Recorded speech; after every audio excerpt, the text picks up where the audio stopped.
Refugees were hoping last election day, as were many Australians, for a new and better way.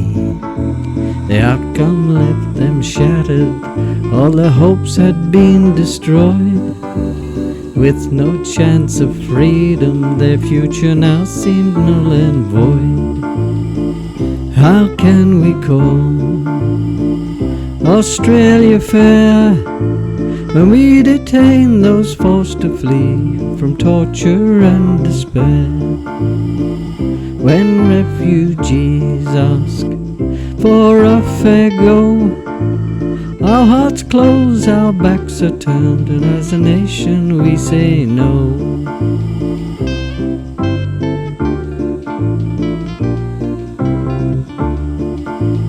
When Serbs arrived in Kosovo, Giselle fled her home with a husband and 5 children, leaving everything they owned.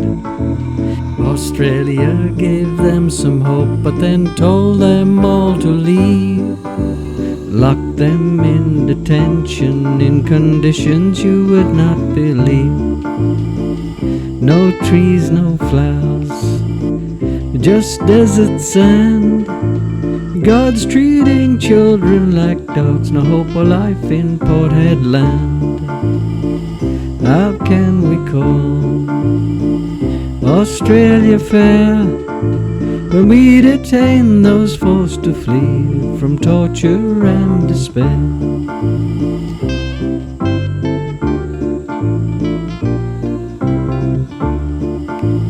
The Tampa saved Akbar from an ocean tomb.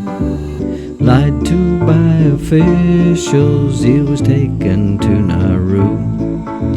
He applied for asylum from extremist Taliban, denied access to lawyers, ordered back to Afghanistan. People went mad from the oppressive heat.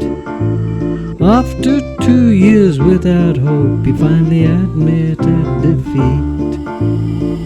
How can we call Australia fair when we detain those forced to flee from torture and despair?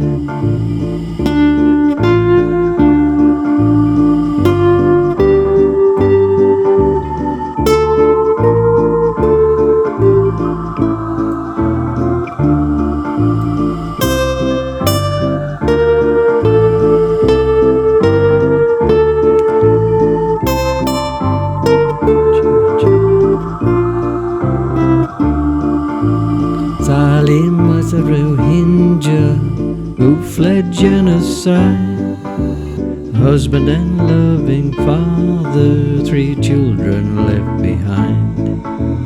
Braved the ocean crossing to be imprisoned on Nauru, endured 5 long years of persecution and abuse under the sun. In endless queues, finally took his own life to escape what he'd been through. How can we call Australia fair when we detain those forced to flee from torture and despair?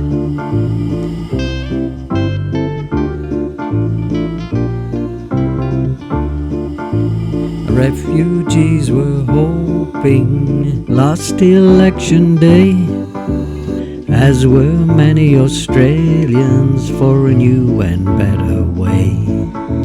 The outcome left them shattered, all their hopes had been destroyed. With no chance of freedom, their future now seemed null and void. How can we call Australia fair when we detain those forced to flee from torture and despair? When refugees ask for a fair go, Our hearts close, our backs are turned, and as a nation we say no.